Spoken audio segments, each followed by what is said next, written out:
Yet, as we see now in Ukraine, more than 900 schools have been damaged or destroyed. As penholder of this resolution, Norway again urged Russia to uphold its commitments it made only months ago. Norway commends the UN, international and certainly national organization for their heroic effort to provide humanitarian protection and assistance to children in Ukraine. We urge donors to provide funding to education as part of the humanitarian response. And when the war is over, because it will be over, funding will also be needed to rebuild, not least to clean up explosive remnants from the illegal use of cluster munition. Children should not be risking their lives just by walking to school. Children are innocent, always. Stop killing them.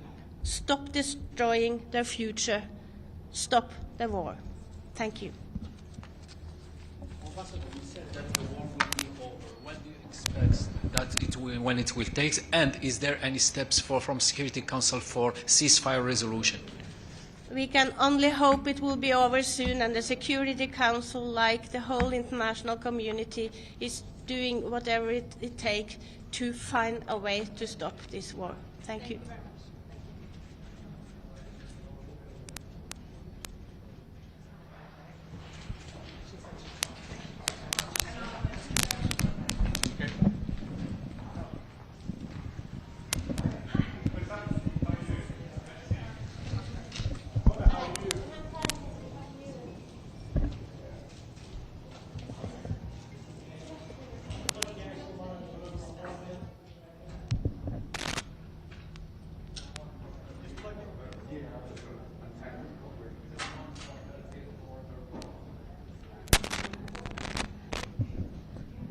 Testing 1, 2, 3, 4.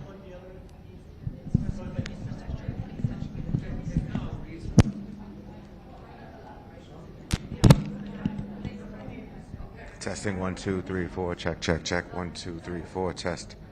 Testing 1, 2, 3, 4. Check, check, check. 1, 2, 3, 4. This is.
Good morning.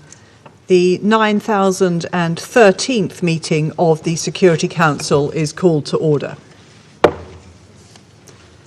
The provisional agenda for this meeting is Maintenance of International Peace and Security of Ukraine.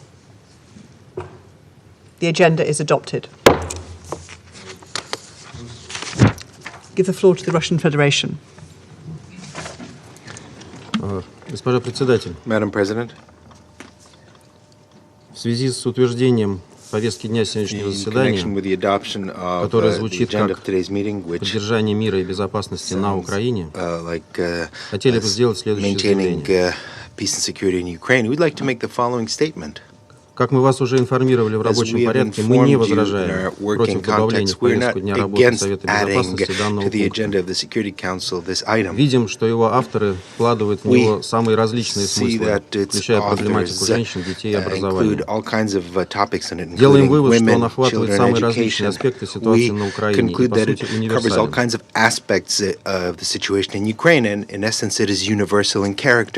В этой связи полагаем целесообразным удаление из повестки дня Совета Безопасности двух других пунктов, касающихся Украины, а именно писем России и Украины от 2014 года. Это отвечает здравому смыслу и отражает текущую ситуацию. С учетом вышесказанного призываем действующего председателя Совета предпринять необходимые процедурные действия с тем, чтобы оформить введение нового и удаление старых пунктов.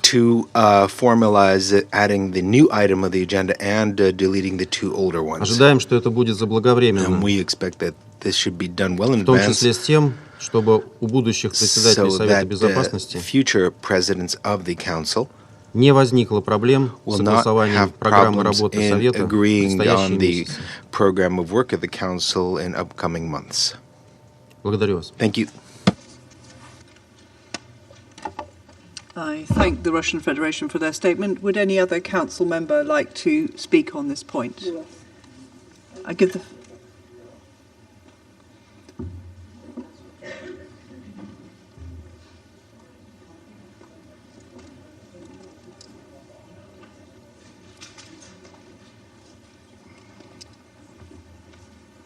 I give the floor to the United States. Thank you very much. So, colleagues, as we have made clear to council members, including to the Russian Federation, the meeting under today's agenda item was proposed without prejudice to the agenda items regarding the 2014 letter, specifically the 2014 letter from the Ukrainian permanent representative and the 2014 letter from the Russian permanent representative. While the scope of the situation in Ukraine has grown far beyond the circumstances in 2014, it is important to recognize its history, and it is possible that member states will wish to focus on Crimea during future meetings. Accordingly, the earlier agenda items must remain in place. Against this backdrop, I ask that we continue with the meeting and that the agenda be adopted. I thank the representative of the United States, the representative of the Russian Federation. Мне кажется, нас неправильно поняли.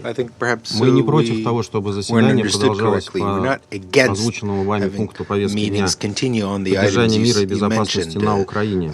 Поэтому повестка дня уже утверждена, мы можем продолжать. Мы свои замечания высказали, надеемся, они будут учтены.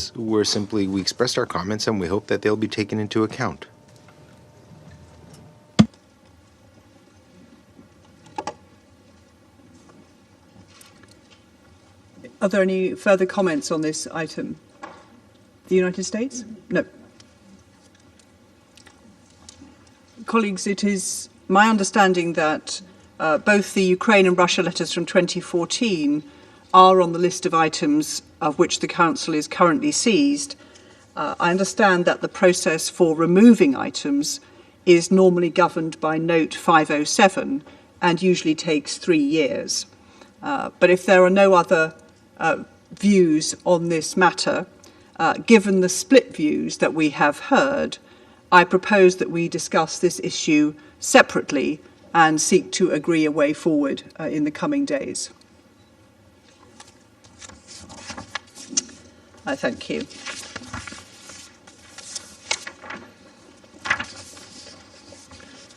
So, in accordance with Rule 37 of the Council's Provisional Rules of Procedure, I invite the representatives of Germany, Poland, Romania, and Ukraine to participate in this meeting. It is so decided.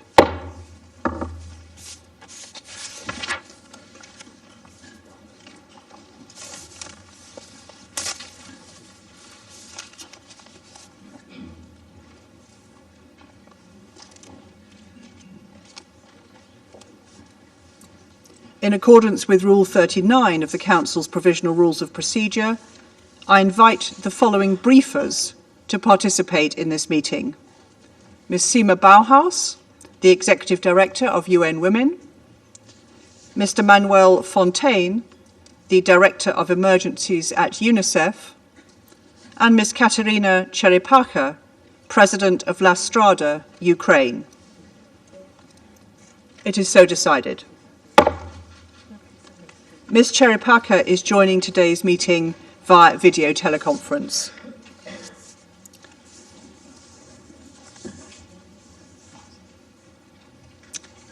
The Security Council will now begin its consideration of item 2 of the agenda, and I now give the floor to Ms. Sima Bauhaus.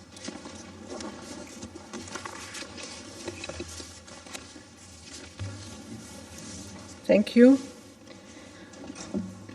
Thank you, Ambassador Thomas Greenfield and Ambassador Hoxha, for calling this meeting, and thank you to Ambassador Woodward for hosting this briefing during your presidency of the United Kingdom.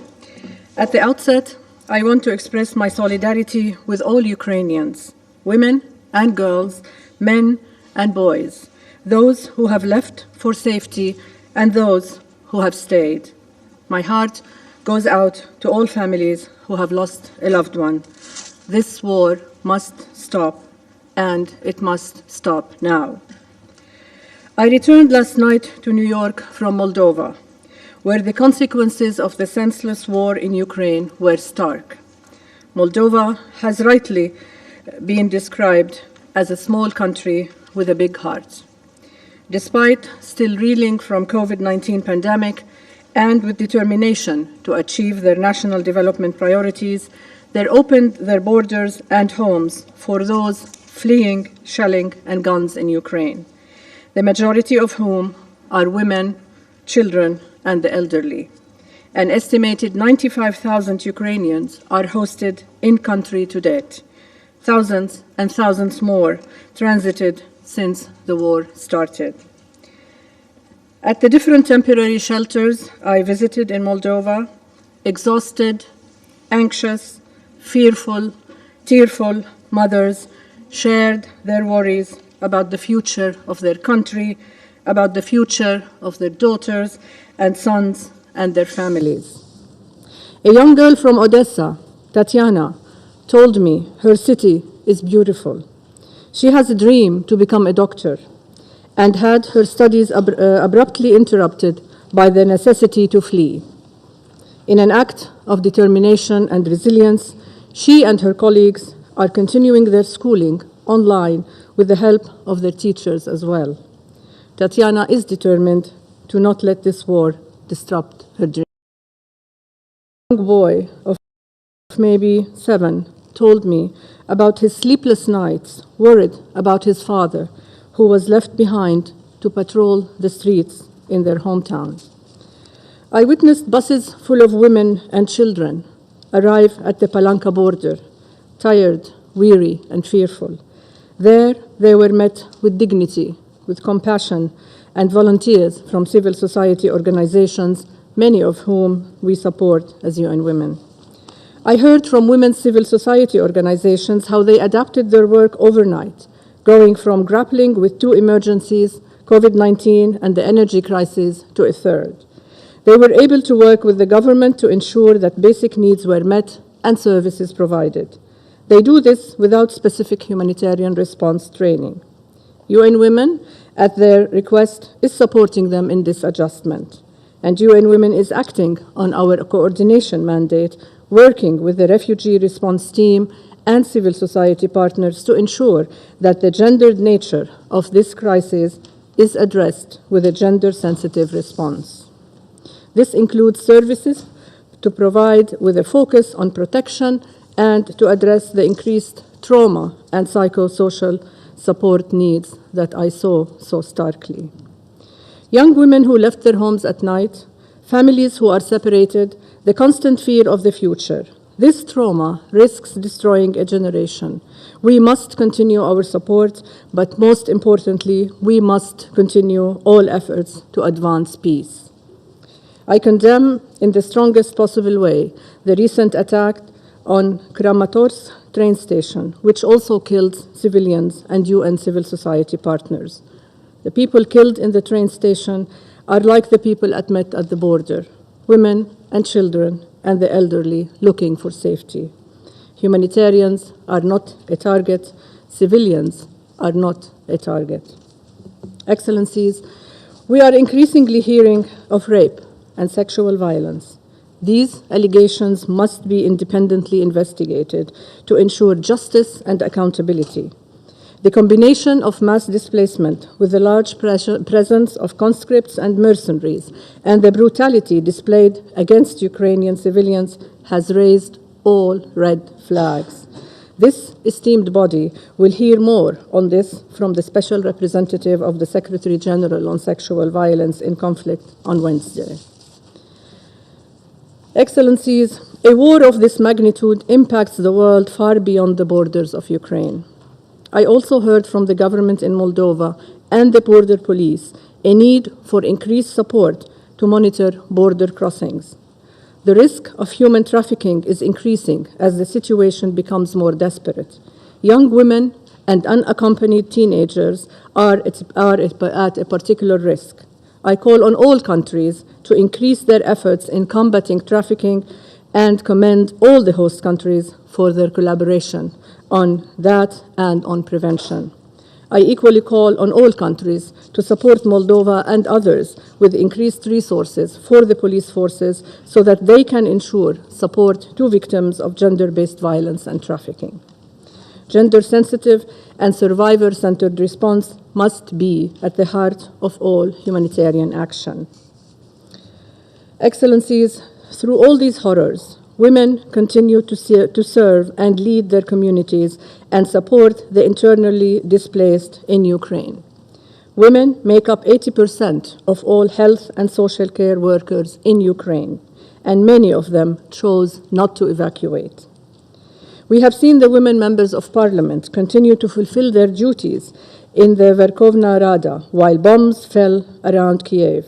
And we have also seen the Deputy Prime Minister engage in the humanitarian response. I have seen Ukrainian women, refugees in Moldova also working in the shelters and taking on roles to support each other. Women's organizations within Ukraine have not stopped working, adjusting their work to meet the immediate needs of the populations they serve. They do this at great risk to their own lives. They were there before the war, they remain there during, and they will be there to pick up the pieces after. I salute their courage and their steadfastness. They need our continued support. The Women's Peace and Humanitarian Fund is already supporting several women's organizations on the front line in Ukraine and in Moldova to aid displaced women and girls, including shelter, medication, food, psychosocial support, including to women and girls living with disabilities or HIV and AIDS. The fund is also providing institutional support to these organizations to sustain them. With your help, we can do much more. Excellencies, without fail, every Ukrainian man, woman, and child I met had one dream: to be able to return homes. However, I heard yesterday many do not have homes to go back to. I call on this Council to continue to use all avenues for peace. From UN Women's own rapid gender analysis, we know that women are asking to be part of the solution. I heard from women in the shelters that they too are taking on leadership roles and supporting the refugee responses in the host countries, and many of them are in touch with other women, their friends, their family, who are supporting the IDPs within Ukraine. We know from experience that women's participation makes response and recovery more effective and more sustainable. And women's organizations are uniquely qualified to help not just women, but other marginalized and vulnerable groups. It is vital that they are consulted and engaged in all decisions related to the crisis response and related to peace. They need not be seen as victims only, but as agents and leaders of change, which they are. This Security Council has adopted 10 resolutions calling for women to be meaningfully involved in any decision or negotiation about peace and security. And we know that women's involvement is both a right and an opportunity for better outcomes. This is especially important in a war that has so starkly illustrated gender-based differences. Let us not lose sight of this. I have seen firsthand the impact of women's leadership can have. Yet women are largely absent from any current negotiation efforts.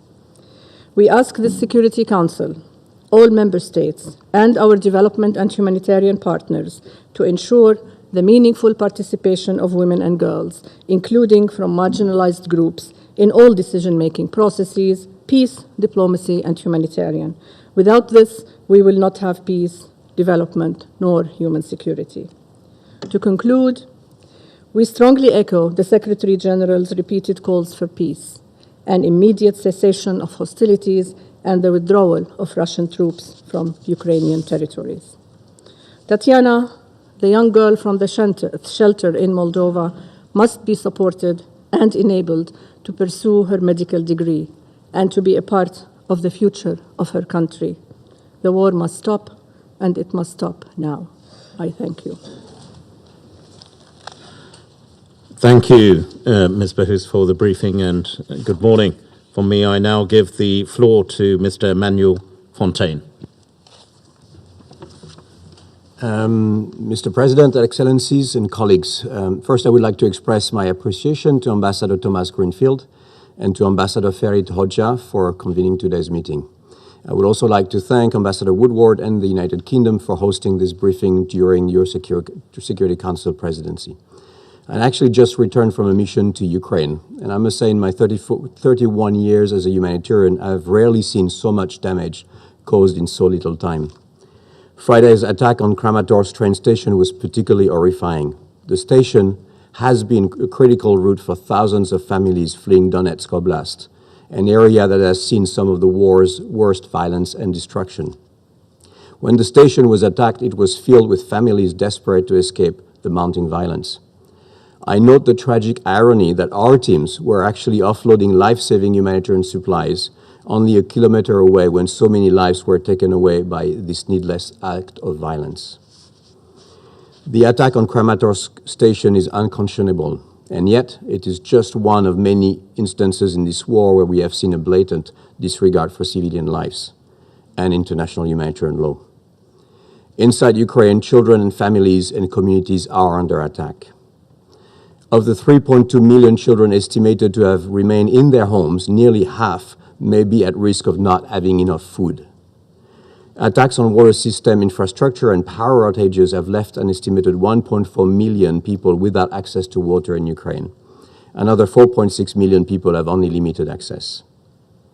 The situation is even worse in cities like Mariupol and Kherson, where children and their families have now gone weeks without running water and sanitation services, a regular supply of food and medical care. They are sheltering in their homes and underground, waiting for the bombs and violence to stop. As of yesterday, the High Commissioner for Human Rights Office has verified 142 children killed and 229 children injured. We know these numbers are likely much higher, and many of them were caused by crossfire or the use of explosive weapons in populated areas. I actually met one of those children in an intensive care unit in the hospital ward of Zaporizhia. Vlad, who is a 4-year-old, was shot twice in the stomach as he was escaping with his family from a contested area. Although still unconscious, Vlad is expected to live, unlike so many others. All the systems that help children survive are also under attack. Hostilities have damaged or destroyed hundreds of residential houses. Attacks on hospital, healthcare facilities, and medical equipment, and the killing and injuring of healthcare professionals are making it even harder for people to access emergency care, basic healthcare, and medicine. Hundreds of schools and educational facilities have been attacked or used for military purposes. Others are serving as shelters for civilians. Nationwide school closures are impacting the learning and the future of 5.7 million school-aged children and 1.5 million students in higher education. In the Donbass region, a whole generation of children have already seen their lives and education upended during the past 8 years of conflict. We applaud the effort of the authorities to ensure continuity of education. However, this can only be a temporary solution. Lessons from the pandemic show that the importance of children learning in a school with their peers and teachers. Excellencies, I met families in Zaporizhia who told me that they wanted to stay in their homes, but were forced to flee when the shelling and violence became too much. Thousands of others now are trying to leave before the fighting closes in around them. They face further dangers along the way, missiles, crossfire, and explosive remnants. In just 6 weeks, nearly two-thirds of all Ukrainian children have been displaced. They have been forced to leave behind everything, their homes, their school, and often their family members. I have heard stories of the desperate steps parents are taking to get their children to safety, and children being saddened that they are unable to get back to school. A social worker told me a story about parents who were forced to send their children with a truck driver just to get them away from the line of fire. Such unaccompanied children, of course, are at much higher risk of violence, abuse, exploitation, and trafficking. Women face a particular risk. We are extremely concerned by increasing reports of sexual violence and other forms of gender-based violence. Fortunately, there has been an outpouring of support from neighboring countries to welcome refugees. The solidarity expressed for Ukrainian refugees has been a very welcome development, one that surely should be replicated globally for all seeking protection and asylum, no matter where they come from. Excellencies, UNICEF and our partners are doing everything we can. Inside Ukraine, we continue to face extremely difficult operating conditions. We have seen some progress in recent weeks with our teams and supplies able to reach Sumy, Kharkiv, and Kramatorsk, among others. But this is not enough. Ongoing hostilities prevent us from reaching those most in need in many areas of the country. We saw that last week in Kramatorsk, when our teams were actually forced to stop offloading supplies and had to evacuate to safety following the nearby explosions. We are also helping local authorities to identify and register unaccompanied and separated children. We are providing families with much-needed humanitarian cash assistance and increasing awareness to minimize the risk of explosive ordnance. In Zaporizhia, I visited a reception center set up by local authorities, run mostly by women professionals, for displaced people to access health and psychosocial services, have a warm meal, and rest temporarily. These services are critical, but they are not the solution. Many of those who were able to flee early have been able to find sanctuary in other countries. It is not clear how those who are being displaced now will actually fare. They have been exposed to violence for longer and may have less resources at their disposal. Resources are already overstretched, and local residents live in a state of uncertainty as the sound of air raids and warnings from local officials ring regularly, reminding them that the front lines may soon reach them too. Excellencies, I'm particularly concerned about the widespread presence of explosive remnants of war which expose children to the risk of death and horrendous injury. Eastern Ukraine was already one of the world's most mine-contaminated stretches of land even prior to the recent escalation. This reality is rapidly extending to other parts of the country. We are also carefully monitoring the health, rights, and dignity of women and girls as the risk of exploitation and abuse grows. And we continue to reiterate the need to ensure that children who have become separated from their families and who live in institutional care are protected, and that every effort be made to obtain caregiver consent and authorities' approval before these children are evacuated or relocated. In closing, I want to express how proud I am of our UN teams both inside Ukraine and in neighboring countries. The work they are doing is indispensable. I want to also salute the remarkable resilience of Ukrainian doctors, nurses, teachers, and social workers, especially women who have been at the forefront of the response. I was personally deeply impressed by the care they are providing children and families. I visited an underground maternity ward in Lviv that is staffed 24/7 by a team of tireless women assisting birth amidst air raid alerts. Local women's organizations are mobilizing grassroots networks to care for the most vulnerable, even on the darkest of circumstances. Their courage and commitment are a light in the dark. But most of all, I want to entreat all those with the power to end this war to actually use that power. The lives and future of millions of children hang in the balance. Excellencies, the math is simple. Every day the war continues, children will continue to suffer. As humanitarians, you can count on us to continue doing our work. But there's only so much we can do. It is time to end this war. Ukraine's children cannot afford to wait. Thank you. Mr. Fontaine, thank you very much. I now give the floor to Ms. Katerina Charapaka, who joins us on the video link. The floor is yours. Thank you. Your Excellencies, today I have an honor and responsibility to speak and testify as a part of civil society organizations who stand for protection of independence and freedom of Ukraine for invasion by Russia.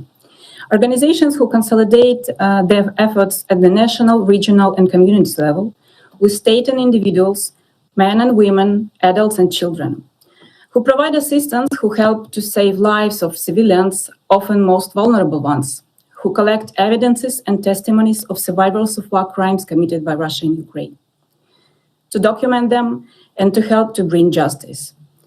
I speak as a women's rights activist, as a specialist, as a mother, and since February 24, as a displaced person.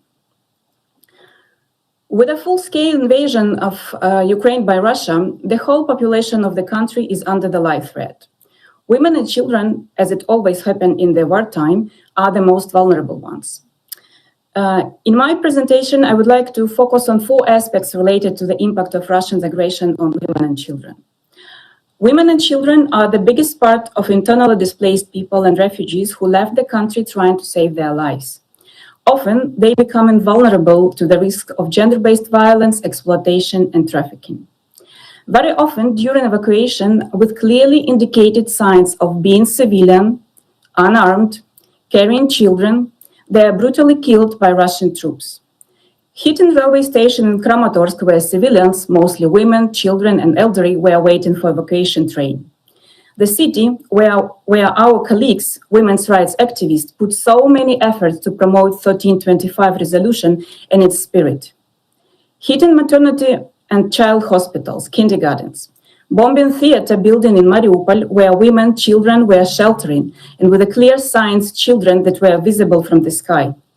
The city that always connected us with sisters and colleagues from Donetsk and Lugansk Oblast. We received calls from women in Mariupol informing about forced deportation of civilians, including unaccompanied children, by Russian troops to Donetsk and further to Russia. So-called evacuation.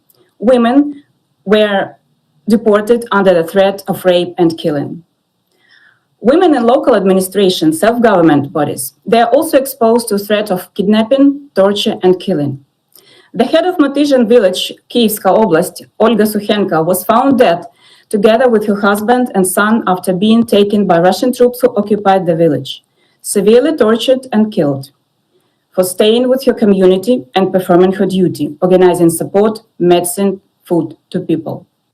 The deputy of Zaporozhska Oblast administration, Leila Ibragimova, was kidnapped from her home. Director of the kindergarten, In Kyiivska Oblast, Larisa Osipenko killed by occupants because of her profession. You should not rise Nazis, they said. This tragic list of crime committed by thousands of ordinary Russian soldiers claiming that they didn't know where they are can be continued. Women are the important actors of peace and security sector in Ukraine, and their contribution during the war is really incredible. Together with activists, volunteers, journalists, they also become the target of the occupants.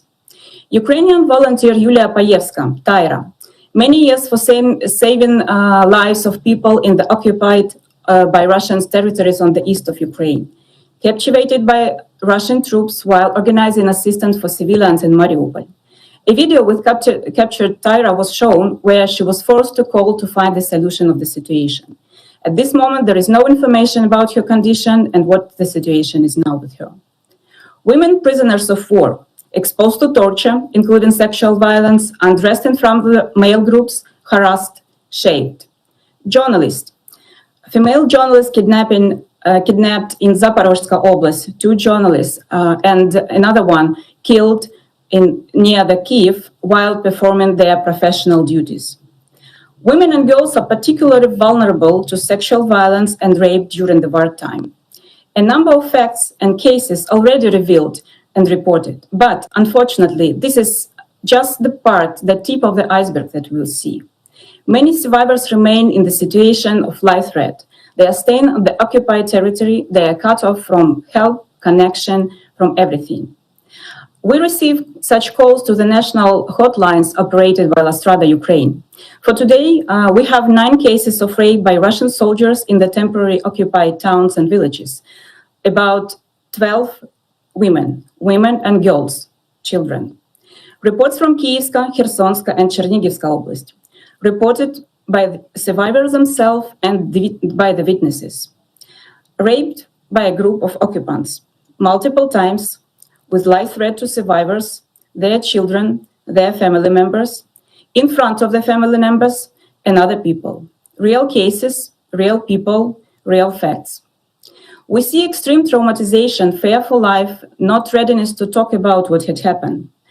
Those who manage to escape somehow to safer place are too traumatized to report. They need support, therapy, recovery first. We know that many of these cases will hardly or even never be disclosed, unfortunately, as many of those suffered are killed already by Russian invaders. We know and see, and we want you to hear our voices, that violence and rape is used now as a weapon of war by Russian invaders in Ukraine. At the same time, the war also shows the important role that women play in standing for Ukraine, in the processes of restoring the peace, strengthening and developing on the country and democracy process. We do not want you to look at us only as victims of Russian military aggression. Women in peace and security sector, volunteers, activists, journalists, human rights defenders are an integral part of the progress and development in Ukraine. We have knowledge, we have skills, we have expertise, we have strength, but we need to be saved and protected now.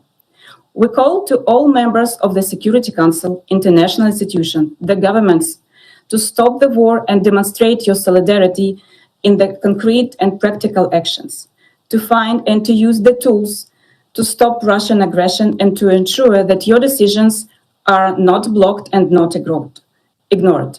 We call to ensure security of children, women, and men of Ukraine. Thank you. I thank Ms. Katerina Charapaka for her briefing and thank her for joining us today. I now give the floor to those council members who wish to make statements. And with that, I begin with Her Excellency, the Ambassador of the United States. Your Excellency, the floor is yours. Good morning. Good morning, and thank you, Mr. President. We're honored by your presence here with us today and thankful to the United Kingdom for leading this debate.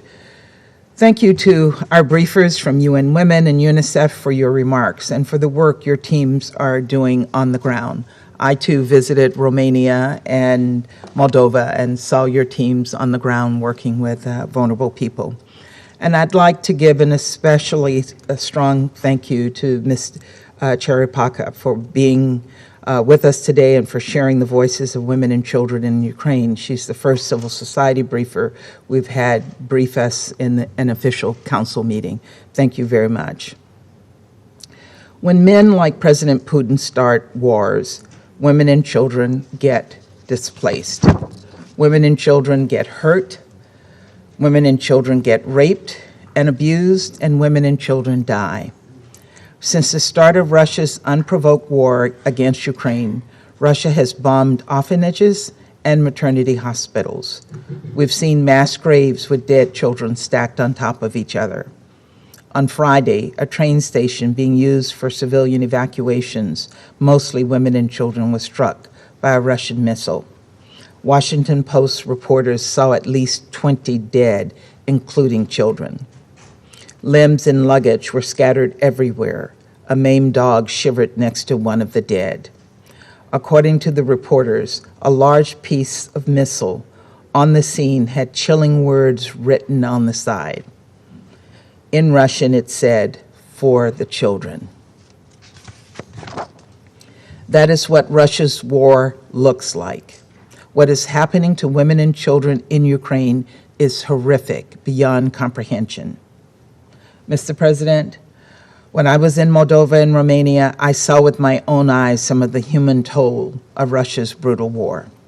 I met with a few of the 11.6 million people who are now displaced from their homes, representatives of the largest refugee crisis in Europe since World War II. The mass displacement includes over half of all of Ukraine's children. Half of Ukraine's children have left behind their homes, their schools, and often at least one of their parents. Meanwhile, 90% of refugees from Ukraine are women and children. And as our briefers made clear today, being a woman or a child adds an additional risk. Women in Ukraine are at increased risk for gender-based violence, including rape, sexual assault, and sexual exploitation. We know that anyone at risk before war is at a heightened risk of being targeted for physical and sexual violence during a war, and that includes women and children, religious and ethnic minorities, LGBTQI+ individuals, and people living with disabilities. The deputy mayor of Ivankiv told reporters that some girls are cutting their hair short in hopes of avoiding rape by Russian troops. Family separations leave girls in particular at increased risk for sexual exploitation and trafficking, and we've heard sobering reports of traffickers targeting women as they seek protection abroad. All of this is why the United States initiative, Safe from the Start, calls on all humanitarian actors to prioritize resources and programs to address gender-based violence from the onset. Given everything we know about gender-based violence in conflict and the accounts we're hearing, we cannot wait for a lengthy assessment.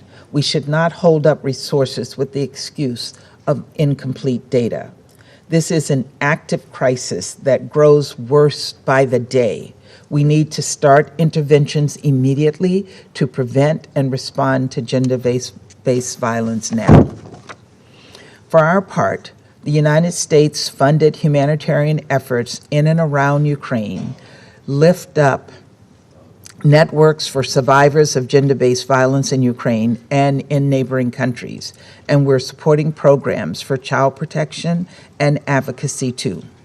We will continue to support our partners in these efforts. For example, we're highly supportive of UNICEF's mobile child protection teams, and we're working in conflict zones like Ukraine to deliver life-saving supplies and provide emergency social work services.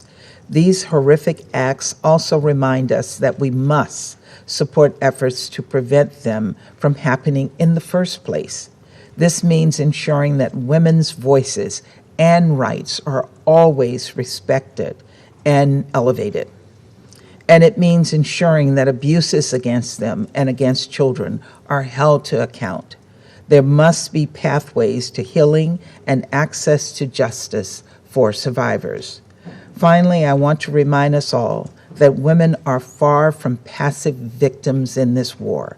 As we just heard from UN Women, women are playing critical leadership roles in Ukraine to address this impact of the war. Some women are valiantly defending their homes, their communities, their country, including many women who've been serving in the Ukrainian military since 2014.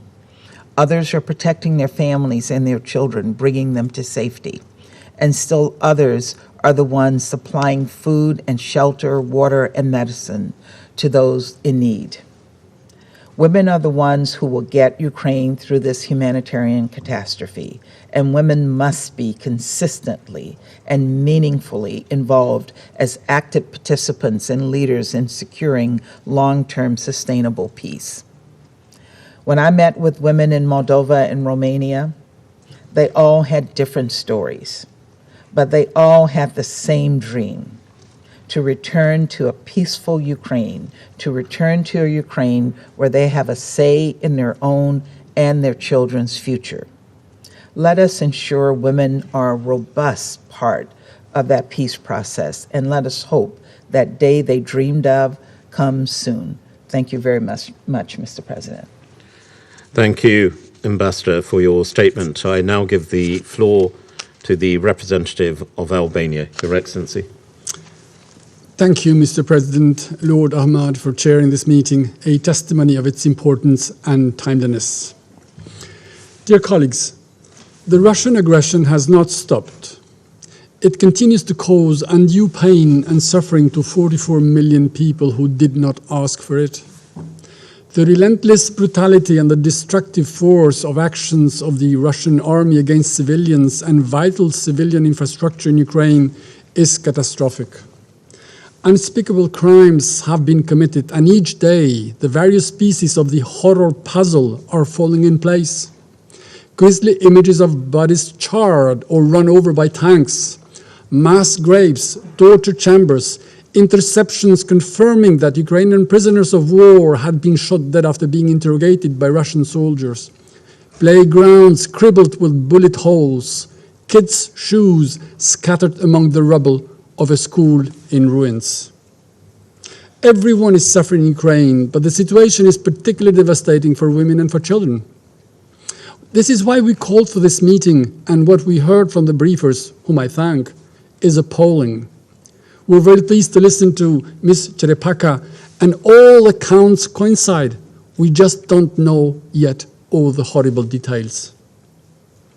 Hundreds of thousands of women have been forced to flee their homes.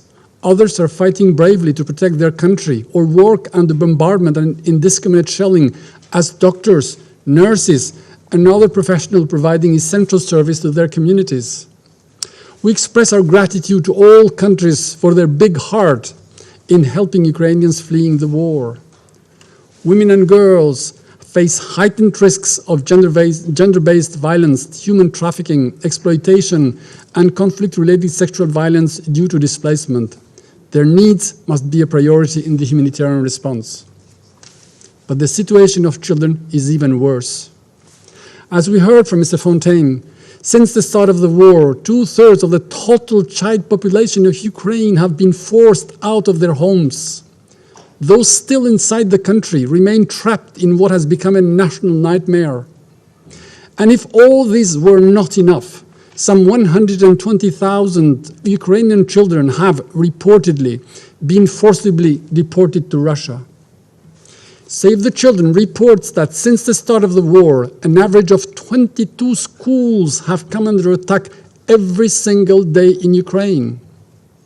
Last October, this council adopted Resolution 2601, which urges all parties to cease attacks and threats of attacks against schools. It was us. Destroying on purpose the educational infrastructure and making it dysfunctional for the years to come is simply criminal. Schools should be safe places, free from any kind of violence. And learning during conflict and crisis must be maintained, as it helps maintain a sense of normalcy and foster resilience. We know that mass displacement and refugee flows always create conditions that could lead to human trafficking and an acute child protection crisis. We commend UNICEF for the good work in providing recreational activities and psychological support in Ukraine. Blue Dot centers are offering crucial services of counsel and protection. Mr. President, some 150 children will never see the end of war in Ukraine. They have been killed. Hundreds more, injured, will bear the marks of this war forever on their body. Children's lives are always shaped by the behavior of adults who themselves struggle in times of war. They have the duty to provide care and protection and ensure their upbringing. But how can a frightened mother holding her child avoid passing on her worst nightmare and fear that all of a sudden the kid may end up alone? How to explain war to children who in a matter of hours had to leave behind their family environment, friends, pets and toys, and who traumatized are unable to sleep or eat? In their normal life, children draw parents, houses and trees. Russian war has made Ukrainian kids draw bombs, tanks and weapons. Mr. President, civilian massacres carried out by Russian forces have rightfully stirred world outcry. Russia should have learned that a war can't be won through massacres. During the wars in the Balkans in the late 90s, the crimes against innocent civilians in Vukovar, Croatia, Srebrenica in Bosnia, and Racak in Kosovo did not help any of the perpetrators win the war. And this war will be no exception. We hear public indignation on one recurring question: why can't the UN do more to stop Russia? This question is right, and the anger is justified, because Russia with its veto has taken this council hostage, preventing it to deliver security in Ukraine. But thankfully, there is more of the UN that Russia cannot veto. We have met here 15 times in 10 weeks to expose Russia's despicable deeds and show its isolation. Also, in a matter of few weeks, Russia has, in 3 crucial consecutive votes, been put against the wall in the UNGA, which, in a remarkable and historic move, suspended Russia from the Human Rights Council. While deploring the Council's inability for reasons clear to all, we should be proud of the UN for standing firm against aggression, for looking Russia right in the eye and say, you are wrong and you will pay. Under international law, a military commander is responsible for war crimes committed by his troops. Lieutenant Colonel Azatbek Omurbekov, the Russian commander involved in the occupation of Bucha, will have to answer for the atrocities of rape, pillage, and murder of hundreds of Ukrainian civilians for such repugnant disregard of human life. If Kremlin thinks that they will benefit from the Tefal effect, they are wrong. Their crimes stick to their face. 5,600 investigations have been opened so far by Ukraine Prosecutor General. Accountability must be ensured. Dear colleagues, before anyone had the time to grasp its breadth from the horrors discovered in Bucha and elsewhere around Kiev, a missile hit a train station where several thousand people were waiting to leave. A missile with a vicious signature for all children was sent to kill indiscriminately, including 5 children. And again, we were told, it's not Russia. Haven't we enough of this ridiculous pattern when Russia commits a crime and attributes it to someone else? Who was behind an attempt to overthrow the legitimate government in Montenegro? Who was behind the MH17 plane tragedy hit by a missile? Who carried out indiscriminate bombardments in Aleppo? Who poisoned the Skripals? Who almost killed Navalny? Who is putting the world upside down by a war of choice? All these crimes lead to Russia. We know now that the Russian army doesn't attack civilians except for the residential areas, the schools, the hospitals, the theaters, the kindergartens, and train stations. And we know also that Ukrainian men, women, girls, and children do not qualify as civilians for Russia. They are just a bargaining tool to achieve one man's cynical goal in assimilation and isolation, to force the hand of Ukraine into unacceptable concessions. Life expectancy in Ukraine is now at Kremlin's will. It may decide whether you stay in one of those shattered cities and you starve, It may decide to kill you with its missiles that hit everything indiscriminately. He may also offer the forced hospitality of a Russian camp. Mr. President, as we speak of children, let me end with this note. Reportedly, President Putin is a father. This is one of those words that do not need a definition. And if I were in the unlikely situation to talk to President Putin, the only question I would ask him would be, would you have accepted that your daughters be in the same situation as the 11-year-old Yuri, Ukrainian, who forced to leave his home, terrified, tells reporters that, and I quote, "Every time there was a shelling, my heart stopped," end of quote. So stop making hearts stop. Stop shelling and bombardments. Order your soldiers still alive to go home, your home, Russia. As the Pink Floyd blasted last week, hey, hey, rise up. It is time for the Russians to come to their senses and stop and stand against this savagery. Thank you. I thank Albania for their statement. I now give the floor to the representative of France, Mr. Ambassador. Monsieur le Président, President, je tiens à remercier Madame Baus, Monsieur Fontaine et Madame Chéré-Paca pour leurs exposés. Ceci confirme la profonde préoccupation que nous avons exprimée depuis le début de l'agression russe. Nous sommes encore sous le choc de l'attaque abominable contre la gare de Kramatorsk vendredi. Celle-ci pourrait constituer un crime contre l'humanité, comme l'a souligné le ministre Le Drian. Les attaques indiscriminées doivent cesser.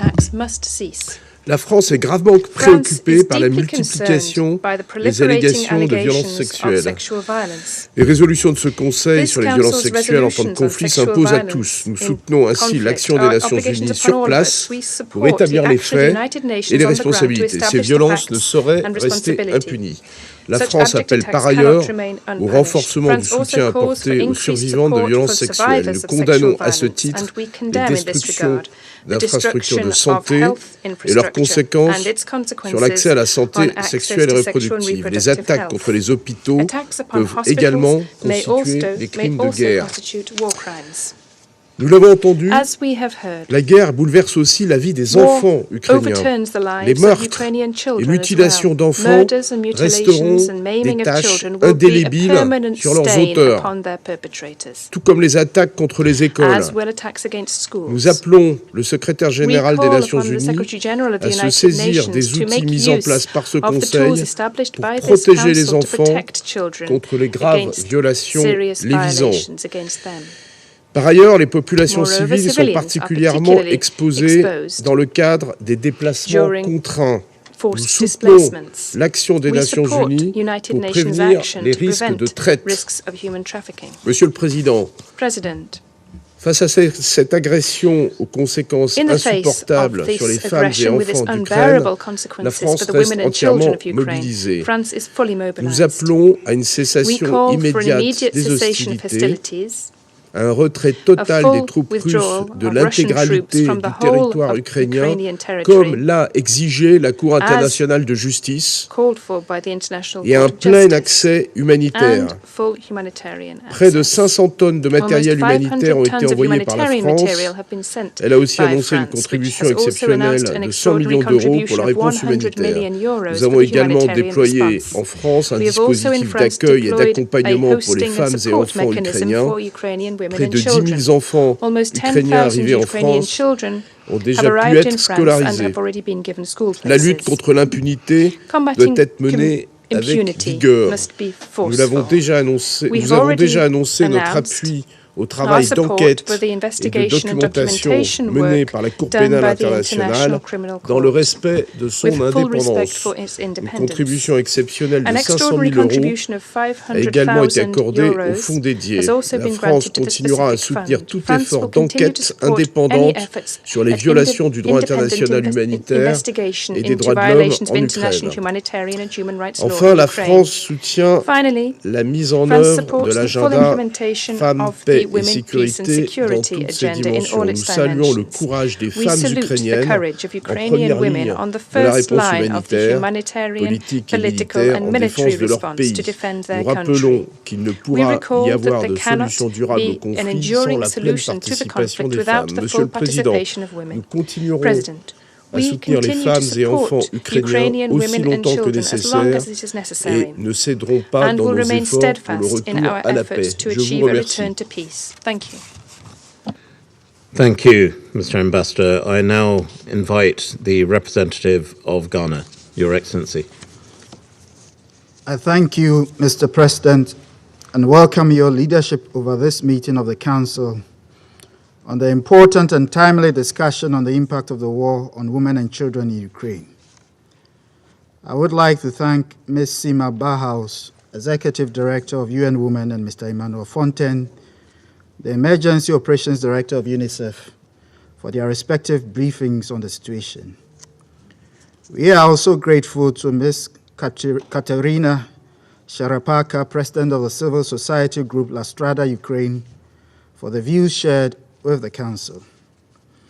Mr. President, the continued situation of instability and insecurity in Ukraine continues to be a matter of deep concern for Ghana.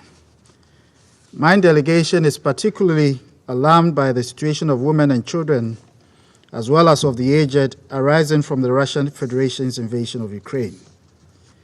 Ghana strongly deplores the reported acts of widespread and what is emerging to be gross violations of international humanitarian law in Ukraine. We condemn the attack of 8 April 2022 on the train station in Kramatorsk, which resulted in significant civilian casualties, and commiserate with the bereaved families and the people of Ukraine. We continue to be pained by the horrifying images of war in Ukraine and by the daily images of fright and despair in the eyes of a people who just a few weeks ago lived normal and stable lives. In situations of war, women and children suffer a disproportionate humanitarian impact, and the war in Ukraine has been no different. Ghana is particularly concerned by the situation of the children of Ukraine who are being scarred by the horrifying images of war. Children should never go through such experiences and must accordingly be protected by all parties in accordance with applicable international law. We note the UN's report that around 4.3 million refugees have fled Ukraine into the neighboring countries, with women and children making up 90% of the refugee population. We regret the 142 children who are reported as having been killed, alongside the 229 others injured. Without the immediate and unconditional cessation of hostilities, these numbers would increase. We therefore call upon the warring parties, especially the aggressor state, to redouble all efforts for peace in the interest of the women and children of Ukraine, including the women in need of assistance who constitute more than 54% of the people in need from the ongoing crisis. Mr. President, the rising food insecurity, lack of access to essential social services in cities like Mariupol, Chernihiv, Sumy, and Kharkiv have invariably increased the burden of local women responsible for the care of children, the disabled, and elderly family members. The war has severely impacted social cohesion, community security, and the resilience of local communities, especially for women and girls. The destruction caused by the war, particularly with the use of explosive weapons with wide impact area in civilian populated areas and targeted at medical facilities, has created profound health crisis, with women, girls, and children bearing the greatest brunt of such deprivations. Women and young girls face an increased risk of disruption to life-saving sexual and reproductive health services and access to specialized medication and treatment. Ghana unequivocally condemns the reports of trafficking, sexual and gender-based violence, including rape and exploitation. Such atrocities impact negatively on the physical and psychological health of the victims, as well as on their general well-being, both in the short term but also over the longer-term period. We therefore encourage humanitarian agencies to ensure that identified victims are provided with the needed medical and psychosocial care to overcome the trauma of abuse. We underscore the need for accountability for all alleged violations of international humanitarian and criminal laws, and reiterate our call for an immediate, independent, and impartial investigations to establish the facts of these offenses and build the evidence to hold the perpetrators of such atrocities to account. Mr. President, the gender-related challenges of the war necessarily required a prioritization of the needs of the women and children and the implementation of gender-responsive humanitarian assistance. In this regard, women leaders at all levels of society should be included in coordination mechanisms and decision-making processes. In the spirit of Resolution 1325, we urge the parties to consider including women in their negotiating teams as a way of ensuring their meaningful participation in the diplomatic and political processes. It is important that women are not only counted as victims of the war, but as key participators in finding a lasting and durable solution. In closing, we reiterate our call on the Russian Federation to heed the repeated calls of the international community to withdraw all of its invading troops from the internationally recognized borders of Ukraine and pursue the path of dialogue and diplomacy. The cessation of all hostilities and maintenance of effective and safe humanitarian corridors remain fundamental to addressing the worsening humanitarian conditions, especially the unbearable impact of the conflict on Ukrainian women, girls, and children. I thank you very much, Mr. President, for your kind attention. Thank you, Your Excellency. I now invite a contribution from the representative of Mexico. The floor is yours. Muchas gracias, Thank you, señor presidente. Mr. President. Excelencia, sea usted bienvenido a Excellency, este consejo. welcome to this council. Agradecemos las presentaciones We're de la grateful for directora the, ejecutiva de ONU presentations Mujeres, by the executive director of UN Women, de Manuel Fontaine, director de emergencias de UNICEF, y de la señora Caterina Cherepaka, cuya visión desde la sociedad civil nos recuerda la vulnerabilidad, pero también nos recuerda la fortaleza de las mujeres ucranianas. Toda la información disponible nos confronta con un panorama francamente desolador.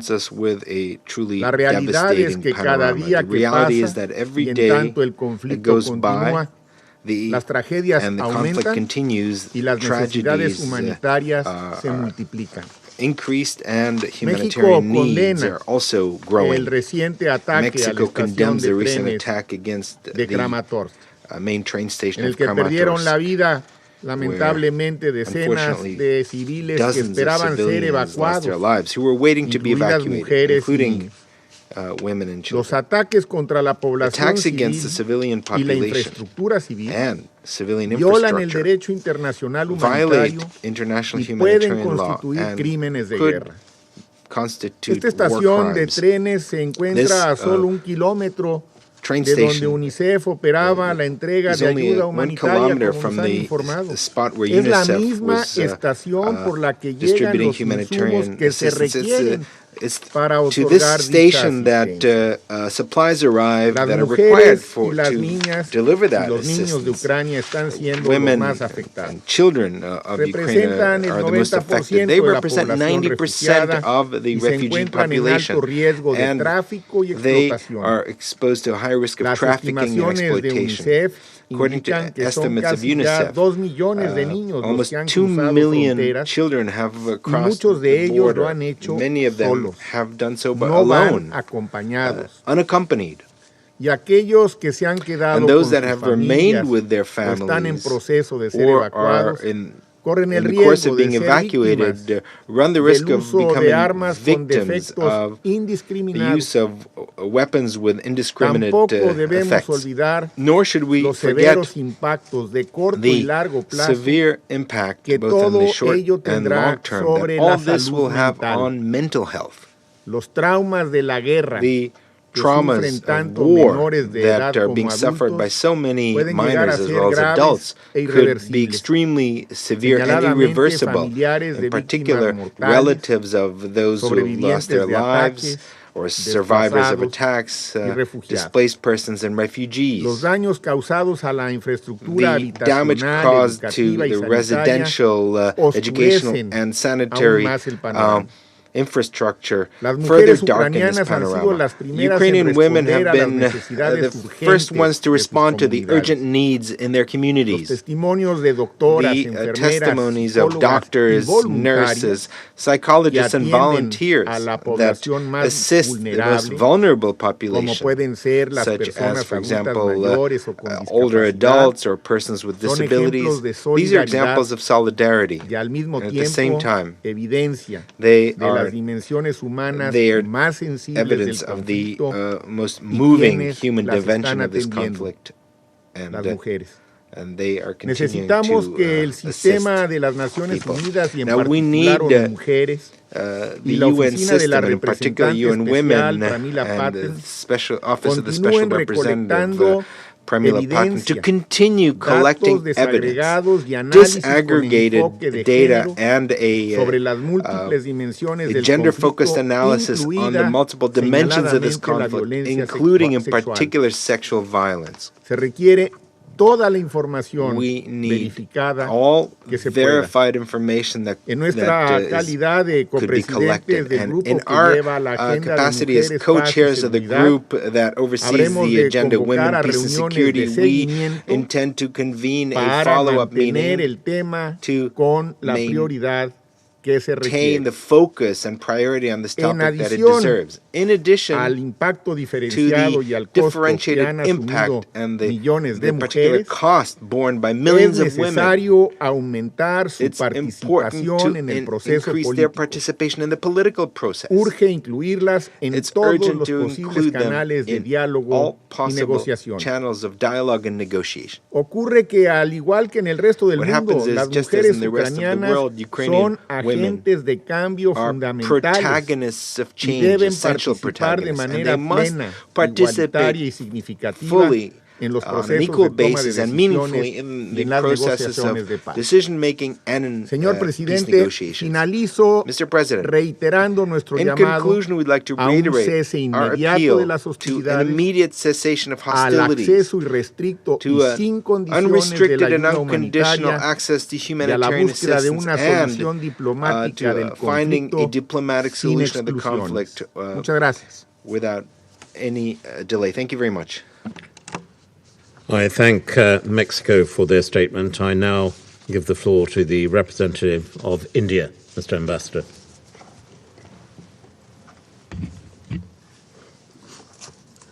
Thank you, Mr. President. I take this opportunity to welcome Your Excellency to this meeting. I would also like to thank Ms. Seema Bahos, Executive Director of UN Women, Mr. Manuel Fontaine of UNICEF, and Ms. Katerina Sherapaka of La Strada, Ukraine, for their briefings and insights into impact of the situation on women and children, particularly with respect to education. Women and children invariably suffer the most in any armed conflicts or military confrontation. From reports coming out of Ukraine, women and children have been disproportionately impacted and form the bulk of the refugees and internally displaced persons. More than 4.4 million people have moved to neighboring countries, and another 7.1 million are displaced inside Ukraine. We commend the Ukraine's neighboring countries who have welcomed refugees from Ukraine, and especially for treating women and children with compassion and dignity. As a country which has welcomed refugees over centuries, India knows the importance and value of treating them equally and with dignity and catering to their needs and requirements. In this context, we need to keep the gender perspective in mind and act with sensitivity. We call for a victim-centered approach to preventing and responding to sexual violence in armed conflicts. The impact of situation on education of children has also been severe. It has further aggravated the pandemic-related challenges that children were already facing. There are reports that more than 900 education facilities and schools have been either damaged or destroyed in Ukraine. Let us also not forget that the situation has also affected foreign students, including Indian students. India facilitated safe return of 22,500 Indian nationals, most of them students studying in various universities in Ukraine. We are exploring options to minimize the impact on our students' education. We appreciate the relaxations made by the Ukrainian government for this academic year in respect of medical students. Even as we deal with the influx of refugees, we continue to remain deeply concerned at the worsening situation in Ukraine and reiterate a call for immediate end to hostilities. When innocent human lives are at stake, diplomacy must prevail as the only viable option. Since the inception of the Ukrainian conflict, India has stood for peace, dialogue, and diplomacy.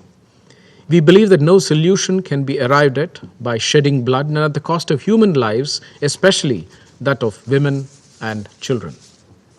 It is in our collective interest to work constructively, both inside the United Nations and outside, towards seeking an early resolution to the conflict.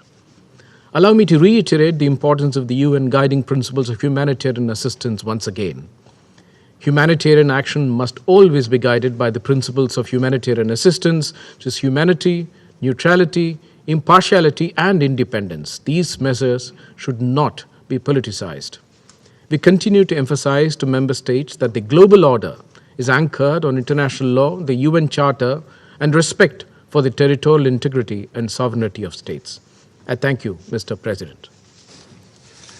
I thank India for their statement. I now invite the representative of Ireland, Your Excellency. Thank you, President, and my thanks also to our briefers, and in particular to our civil society briefer, Katerina Cherepaka.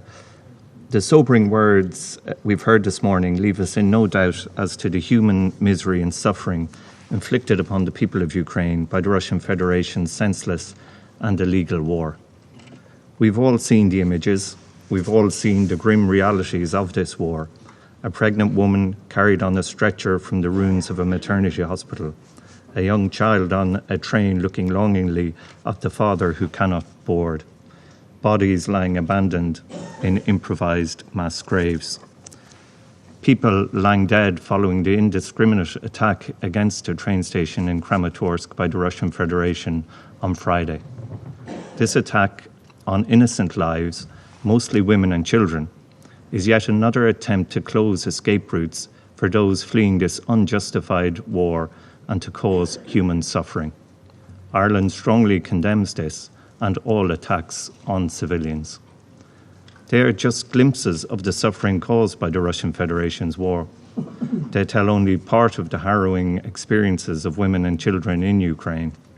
Theirs is a story of widespread displacement and trauma, facing extremely serious risks of abuse, trafficking, and exploitation.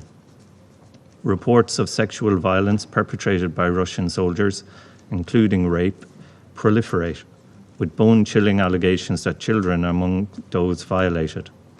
Conflict-related sexual violence can constitute a war crime, and those responsible must be held to account.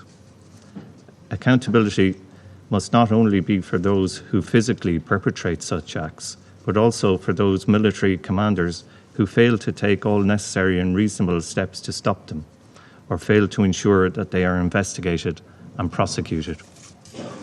Ukraine's displacement crisis deepens every day. Of those who have fled the country, 90% are women and children. The large population of older women, women with disabilities, and those of marginalised groups, including the Roma and LGBTQI+ communities, are particularly vulnerable in this conflict. Millions of women face impossible decisions around evacuation. As their lives and their families are threatened, do women journalists stay to report? Do women healthcare workers and those in caregiving roles stay or go? Do women in the Ukrainian army who choose to bring their children to safety return to defend their country? So many are making the desperate yet heroic choice to remain.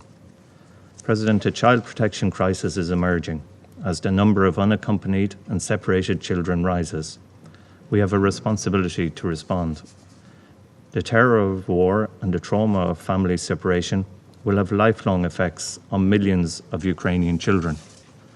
We need to mitigate these impacts, including through psychosocial services and mental health support, healthcare, and education in emergency settings. This month marks a year since every member of the Council co-sponsored and agreed Resolution 2573 on the protection of civilian objects. That includes the Russian Federation. That day, we sent a united message strongly condemning attacks against civilians or civilian objects. 12 months later, where is that unity on display in Ukraine? Thousands of civilian objects, including hundreds of schools and kindergartens, have been destroyed, largely due to the use of explosive weapons in populated areas. Attacks on schools are a grave violation. To rob children of their education has profound impacts not only on their individual development, but on society as a whole. The reverberations of this war reach far beyond Ukraine's borders. They will also reach beyond this generation. This war will mark Ukraine for many years to come. We all have a responsibility to support them long after this war has ended. At this table, we have repeatedly called for it to end, for the Russian Federation to withdraw its forces and engage in true dialogue and diplomacy towards peace. In any peace talks, we must have direct, substantive inclusion of diverse women so they can influence the course and outcome of negotiations. Without them, we can have no hope for sustainable peace. Let us not forget that Ukraine has been a society where women were fully and equally participating in public life. Targeting women through violence or forcing them to flee to save their children's lives is a double abomination in a society that was realizing the fruits of women's participation. This war will undo years of progress towards gender equality. And as my Mexican colleague referenced, we are focused on these issues also as co-chairs of the IAG on Women, Peace and Security. President, I conclude by stressing that gender equality is not an aspiration reserved for peaceful countries, somehow too difficult or inconvenient for countries in conflict. The evidence shows that women's participation in peace processes leads to better and longer-lasting agreements. The guns are still firing with a dire impact on women. The urgency to ensure their active participation in ending this conflict has never been greater. Yet it is because of their deep-rooted participation that we are hopeful for the future that women of Ukraine can help to shape. Thank you. I thank Ireland for their statement. I now invite the representative of Norway, Madam Ambassador. Thank you, President. And thank you to UN Women, UNICEF, and Katarina Sharapaka, from whom, again, this Council has heard alarming assessments of the consequences of Russia's war. We are deeply shocked by the atrocities committed against civilians in places that have been held by Russian forces, including credible reports of extrajudicial killings of civilians. We condemn the missile attack on the railway station in Kramatorsk. These atrocities shock the conscience of humanity. The protection of civilians and the respect of human rights are not a matter of choice. These are legal obligations under international humanitarian law and international human rights law. Yet, the reality is that women and girls of Ukraine now face a drastically heightened risk of gender-based violence, sexual exploitation, abuse, and trafficking. Just last week, USGD Carlo briefed the Council on disturbing reports of conflict-related sexual violence perpetrated by Russian forces, including brutal acts committed in front of children. The sexual and reproductive health and rights of women and girls have also been severely diminished due to displacement and the targeting destruction of health facilities. For many, including refugees, it means the near total loss of access to essential sometimes life-saving assistance. Our humanitarian response, therefore, must also be gender and age-sensitive to avoid and address protection gaps. President, in the midst of intense warfare and the calls for Russia to end the violence and negotiate in good faith, there is a tendency to forget that women are also at the front line in every way. Ukrainian women are among the combatants fighting to defend their country. They ensure delivery of basic and life-saving services, and they most definitely suffer the full consequences of war.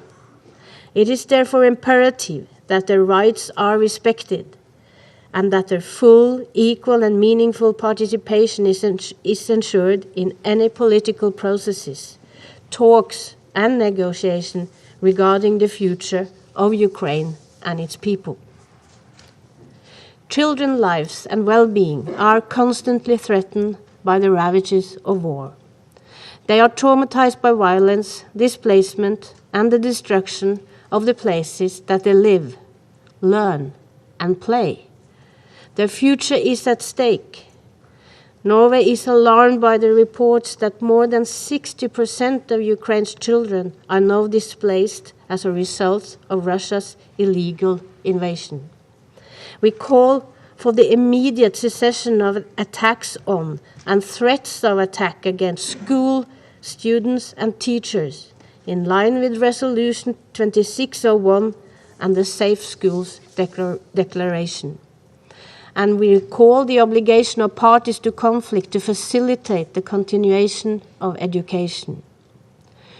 President, Norway supports the assessment by the UN High Commissioner for Human Rights that the ongoing violence by Russian forces raises serious and disturbing questions about possible war crimes, or even crimes against humanity, and grave breaches of international humanitarian law and serious violation of international human rights law.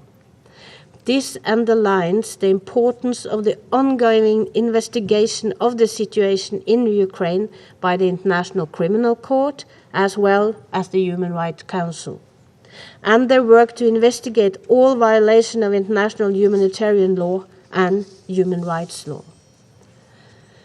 There is no doubt that the physical and psychological wounds that this war will be felt for generations. So once again, we call on Russia to cease its attack on the Ukrainian civilian population and to stop this senseless war. Thank Norway for their contribution. Now I invite Brazil, Your Excellency. Thank you, Mr. President. I would like to commend the work of Ms. Bauhaus and Mr. Fontaine in Ukraine and thank them for the briefings. I also thank Ms. Chedepaka for her statement. As the conflict in Ukraine persists and we enter into the 7th week of hostilities, Brazil remains deeply concerned about the daily reports of gross violations of international human rights law and international humanitarian law. The images of violence against civilians and destruction of civilian infrastructure are deeply disturbing. The politics behind this or any other conflict should not affect the obligations of all parties to fully respect international humanitarian law.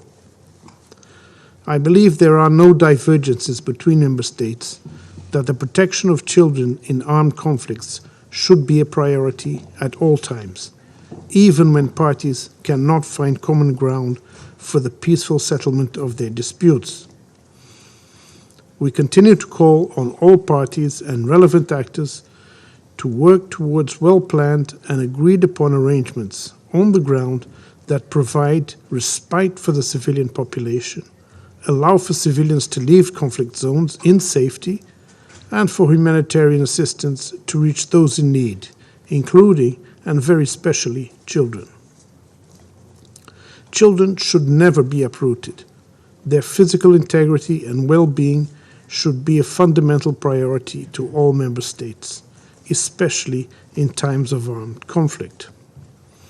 Schools and medical facilities should never be used for military purposes, nor should they become targets of direct attacks or indiscriminate or disproportionate attacks. It is of the utmost importance to implement Resolution 2601 on the protection of education, co-sponsored by 98 member states, including Brazil. The Safe Schools Declaration also provides important guidelines on this matter. Moreover, it is key that women and children be placed at the heart of peace negotiations to ensure their protection from hostilities, as well as the cessation of attacks against civilian infrastructure. In particular, Resolution 2573 provides fundamental guidance for the protection of objects indispensable to the survival of the civilian population and should be duly observed. Mr. President, reports of sexual violence are appalling and must be independently investigated and perpetrators brought to justice. Available evidence on the psychological impact of sexual violence in conflict, a crime that affects women and girls, but also men and boys, suggests that it is often lifelong and even intergenerational. Brazil reiterates its calls on all parties to cooperate with the Commission of Inquiry of the Human Rights Council so that it can fulfill its mandate and provide us with the necessary clarifications, including by identifying, where possible, those responsible for violations of international human rights and humanitarian law. In this regard, we welcome the participation of UN Women in the Commission of Inquiry, with experts skilled and experienced to investigate sexual violence, abuse, and exploitation in the context of war. We also thank UN Women for its efforts to obtain gender-sensitive data, which is essential to adequately address the situation of women and girls in Ukraine. UNICEF findings show that the ongoing conflict has caused one of the fastest large-scale displacements of children since World War II, a tragedy that could have long-lasting consequences for generations to come. We worry that as more women and children are forced into the condition of refugees or internally displaced persons, they become more vulnerable to crimes, including sexual violence and exploitation. All efforts should be made to provide refugee children and adolescents with essential services, including education and mental health services. In conclusion, Brazil draws attention to the importance of the work that has been carried out on the ground to reach those most affected by the conflict in need of urgent humanitarian assistance, especially women and children. We reiterate our call on all parties to comply with their obligation to ensure free and unimpeded humanitarian access that must comply with the principles of humanity, neutrality, impartiality, and independence. I thank you, Mr. President. I thank Brazil for their statement. I now invite the representative of China.